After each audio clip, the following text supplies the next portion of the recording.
Lucas era um jovem de 17 anos que vivia em uma pequena cidade chamada Vale do Cedro. Sua vida era monótona, dividida entre a escola, os videogames e as conversas com sua irmã mais nova, Clara. Ele não era exatamente popular, mas também não era um excluído. Era apenas comum. E isso o incomodava. Ele queria ser mais, fazer algo que realmente importasse, mas nunca soube por onde começar. Naquela tarde chuvosa, Lucas estava no sofá, jogando no celular, enquanto sua mãe, Dona Helena, arrumava a casa. Lucas, você pode descer ao porão e pegar a caixa de enfeites de Natal? Está atrás das caixas de ferramentas, pediu ela, sem tirar os olhos do aspirador de pó. Por que agora? Ainda faltam semanas para o Natal, resmungou Lucas, mas, ao ver o olhar impaciente da mãe, levantou-se com um suspiro. Tá bom, já vou. O porão era um lugar que Lucas evitava. Era escuro, úmido e cheio de coisas antigas que pertenciam à família há gerações. Ele desceu os degraus rangentes, iluminando o caminho com a lanterna do celular. O cheiro de mofo era forte, e ele teve que afastar algumas teias de aranha enquanto procurava a caixa. Depois de alguns minutos, algo chamou sua atenção. Um pequeno baú de madeira, coberto de poeira, escondido atrás de algumas caixas. O que é isso? Murmurou, puxando o baú para mais perto. Ele abriu a tampa com cuidado, revelando um relógio de bolso antigo. O design era intrincado, com engrenagens visíveis e um brilho estranho que parecia pulsar. Que relógio estranho, ainda funciona, disse Lucas, girando nas mãos. Ele apertou um botão na lateral e, de repente, sentiu uma onda de tontura. O mundo ao seu redor pareceu girar, e ele caiu de joelhos, segurando a cabeça. Quando abriu os olhos, Lucas estava de volta ao momento em que sua mãe havia pedido para ele descer ao porão. Ele piscou, confuso, olhando ao redor. O que acabou de acontecer? Ele olhou para o relógio em suas mãos, percebendo que os ponteiros haviam girado para trás. Para testar, ele apertou o botão novamente, voltando alguns minutos no tempo. Ele viu a si mesmo descendo as escadas do porão, como se fosse um espectador invisível. Isso não pode ser real, sussurrou, o coração batendo acelerado. De volta ao presente, Lucas guardou o relógio no bolso e subiu as escadas, tentando agir normalmente. Mas sua mente estava a mil. Ele sabia que havia encontrado algo extraordinário, algo que poderia mudar sua vida para sempre. Naquela noite, Lucas teve um sonho perturbador. Ele estava em um campo vazio, cercado por uma névoa densa. Um homem encapuzado apareceu à distância, caminhando lentamente em sua direção. Você não deveria ter encontrado isso, disse o homem, com uma voz grave e ecoante. O tempo cobra seu preço. Lucas tentou responder, mas sua voz não saía. O homem estendeu a mão, apontando para o relógio que Lucas segurava. Devolva antes que seja tarde demais. Antes que pudesse reagir, Lucas acordou, ofegante, com o som do despertador ecoando em seu quarto. Ele olhou para o relógio na mesa de cabeceira, mas não era o mesmo. O relógio antigo estava escondido em sua mochila, e ele sabia que o sonho não era apenas uma coincidência. Algo estava acontecendo, e ele precisava descobrir o que. Gancho. Lucas pega o relógio novamente, observando-o com cuidado. O que você é? Pergunta em voz alta, sem saber que sua vida estava prestes a mudar para sempre. Nos dias seguintes, Lucas começou a testar o relógio. Ele descobriu que podia voltar no tempo por curtos períodos, mas cada viagem o deixava exausto, como se drenasse sua energia. Ele usava o relógio para corrigir pequenos erros, evitar brigas na escola, refazer provas em que havia tirado notas ruins e até ajudar amigos a resolver problemas. Isso é incrível, disse ele para si mesmo, após evitar que um amigo derrubasse a bandeja de comida na cantina. É como ter um botão de desfazer na vida real. Mas, quanto mais usava o relógio, mais ele sentia que algo estava errado. Às vezes, ele tinha a sensação de que estava sendo observado. Outras vezes, pequenos detalhes no presente pareciam diferentes, como se o mundo ao seu redor estivesse mudando de forma sutil. Uma noite, enquanto olhava para uma foto antiga de sua irmã, Clara, Lucas teve uma ideia perigosa. Ele se lembrou do acidente de carro que havia acontecido um ano antes, deixando Clara com uma cicatriz no rosto.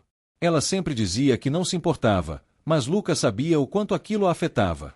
Se eu posso corrigir pequenos erros, por que não posso corrigir isso? Pensou. Ele sabia que era arriscado, mas a ideia de ajudar Clara era irresistível. Lucas voltou no tempo para o dia do acidente. Ele sabia exatamente onde Clara estaria e conseguiu impedi-la de entrar no carro. Clara, espera. Você esqueceu algo em casa, disse ele, inventando uma desculpa. Confusa, ela voltou para casa, e o acidente nunca aconteceu. Quando Lucas retornou ao presente, ficou aliviado ao ver que Clara estava bem e sem cicatrizes. Funcionou, disse ele, sorrindo. Mas sua alegria durou pouco. No dia seguinte, Lucas percebeu que algo estava errado.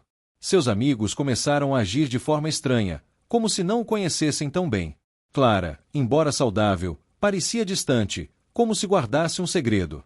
E, para piorar, ele encontrou uma carta misteriosa em sua mochila, com as palavras: "Pare de usar o relógio antes que seja tarde demais." Gancho. Lucas olha ao redor, sentindo um calafrio. Quem escreveu isso? E como sabia sobre o relógio? Lucas não conseguia tirar a carta da cabeça. Ele a leu várias vezes, tentando entender quem poderia tê-la escrito.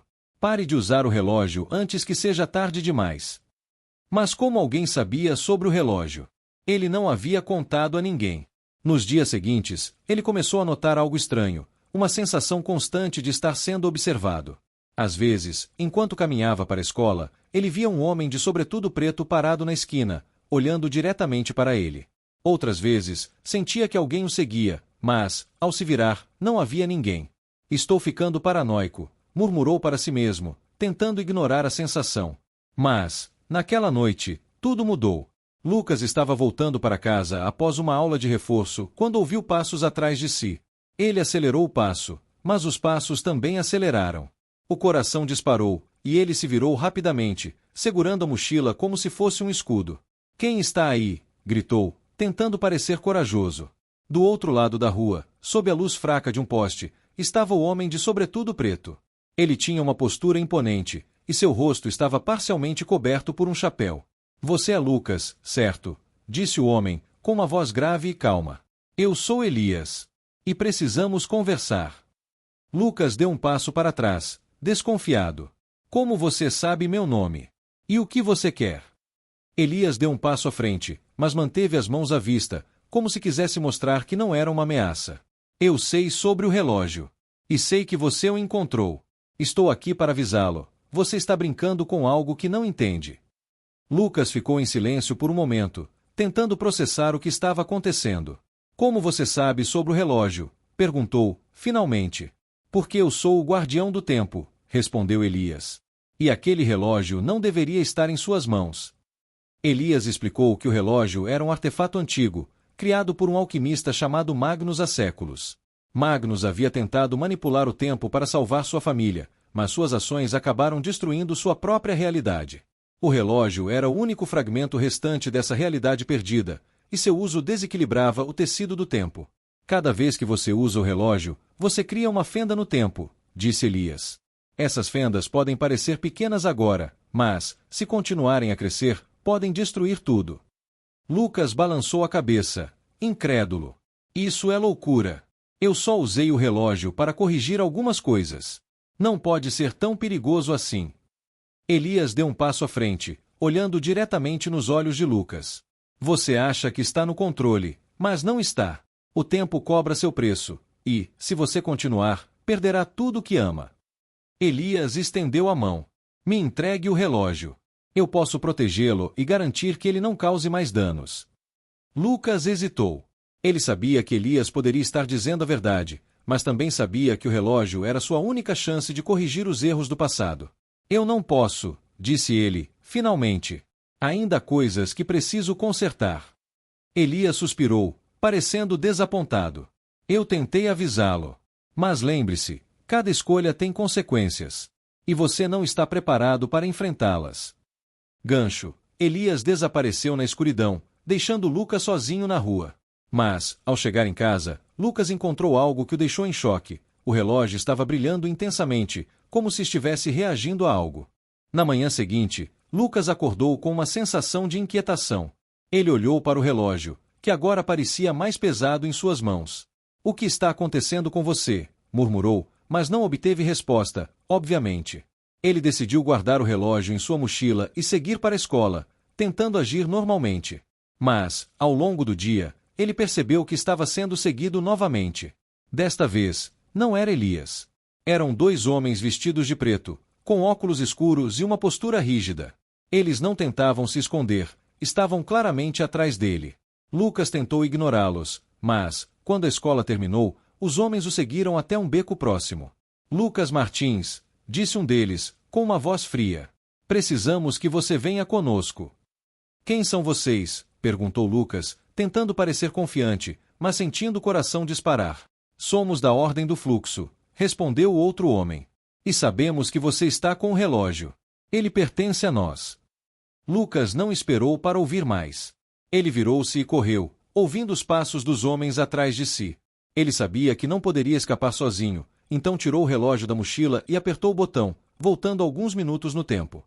Quando abriu os olhos, estava de volta à entrada da escola, antes de os homens o abordarem. Ele olhou ao redor, tentando pensar em um plano. Eles não podem me pegar, murmurou, escondendo-se em uma loja próxima. Mas, para sua surpresa, os homens apareceram novamente, como se soubessem exatamente onde ele estava. Você não pode fugir de nós, Lucas, disse um deles, com um sorriso frio. O relógio nos chama. Lucas conseguiu escapar novamente, mas percebeu que algo estava errado. Ele olhou para o relógio e viu um símbolo estranho gravado na parte de trás, algo que ele não havia notado antes. Era um círculo com linhas que se cruzavam, formando um padrão intrincado. O que isso significa? Perguntou a si mesmo, mas não tinha tempo para pensar. Ele sabia que precisava de respostas, e a única pessoa que poderia ajudá-lo era Elias. Lucas encontrou Elias em um parque abandonado, onde o homem parecia estar esperando por ele. Eu avisei que isso aconteceria, disse Elias, sem rodeios. A Ordem do Fluxo está atrás de você porque eles querem um relógio. Para eles, é a chave para controlar o futuro. Mas por que eu? Perguntou Lucas, frustrado. Eu não pedi por isso.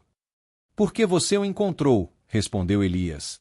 E agora, você precisa decidir, vai continuar brincando com o tempo ou vai fazer o que é certo? Gancho. Elias apontou para o relógio e disse, aquele símbolo é a chave para algo muito maior. Mas, se você quiser respostas, terá que enfrentar a Ordem do Fluxo. Elias revela a Lucas que o símbolo no relógio é um mapa para um nexo temporal, um ponto onde todas as linhas do tempo convergem. A Ordem do Fluxo quer acessar esse nexo para reescrever a história e controlar o futuro. Lucas, relutante, percebe que o relógio é mais perigoso do que imaginava. Ele tenta destruí-lo, mas Elias explica que apenas no nexo temporal o relógio pode ser desativado permanentemente. Gancho. Lucas decide que precisa chegar ao nexo antes da Ordem, mas sabe que isso pode custar caro. Lucas e Elias partem em uma jornada para encontrar o nexo temporal, enfrentando agentes da Ordem do Fluxo ao longo do caminho. Durante a viagem, Lucas descobre mais sobre o passado de Elias. Ele também usou o relógio no passado e perdeu tudo o que amava. Isso cria uma conexão emocional entre os dois. No entanto, Lucas começa a sentir os efeitos colaterais do uso excessivo do relógio, como lapsos de memória e visões de linhas do tempo alternativas. Gancho. Ao chegarem perto do nexo, Clara aparece, mas ela não deveria estar viva. Clara, que havia desaparecido devido às alterações no tempo, agora está viva, mas diferente. Ela revela que foi resgatada pela Ordem do Fluxo e que acredita que eles podem usar o relógio para criar um mundo perfeito. Lucas tenta convencê-la de que isso é uma ilusão, mas ela está determinada a ajudá-los. O conflito entre os irmãos se intensifica, e Clara rouba o relógio, entregando-o à Ordem. Gancho. Lucas e Elias precisam invadir a base da Ordem para recuperar o relógio antes que seja tarde demais. Na base da Ordem, Lucas e Elias enfrentam os líderes da organização em uma batalha intensa. Clara, dividida entre sua lealdade à Ordem e seu amor pelo irmão, hesita em ativar o relógio no nexo. Lucas faz um apelo emocional, lembrando-a de quem ela realmente é. No momento decisivo, Clara se volta contra a Ordem e ajuda Lucas a recuperar o relógio. Gancho. O relógio começa a reagir ao nexo, criando uma instabilidade que ameaça destruir todas as linhas do tempo. Elias explica que, para estabilizar o nexo e destruir o relógio, alguém precisa permanecer dentro dele e absorver a energia liberada. Lucas se oferece, mas Clara insiste que é sua responsabilidade, já que foi ela quem entregou o relógio à Ordem. Em um momento emocionante, Clara se despede de Lucas e entra no nexo, destruindo o relógio e estabilizando o tempo. Gancho. Lucas acorda em sua cama, como se nada tivesse acontecido, mas Clara não existe mais em sua realidade. Lucas tenta seguir em frente, mas sente o vazio deixado por Clara. Ele encontra uma carta deixada por Elias, dizendo, o tempo é um presente. Use-o com sabedoria. Lucas percebe que, embora tenha perdido sua irmã, ele ganhou uma nova perspectiva sobre a vida. Ele decide viver plenamente, honrando o sacrifício de Clara. Fechamento. Enquanto caminha pela cidade, Lucas vê um relógio antigo em uma vitrine, brilhando levemente. Ele sorri, mas segue em frente, deixando o passado para trás. A câmera foca no relógio, sugerindo que a história ainda não acabou. Ei, pessoal! Gostou desse conteúdo? Então não esquece de deixar o like aqui embaixo, porque isso me ajuda muito a continuar trazendo vídeos incríveis para vocês. Ah, e se ainda não é inscrito no canal, aproveita agora e clica no botão de inscrever-se. Assim você não perde nenhuma novidade. Te vejo no próximo vídeo. Valeu demais pelo apoio.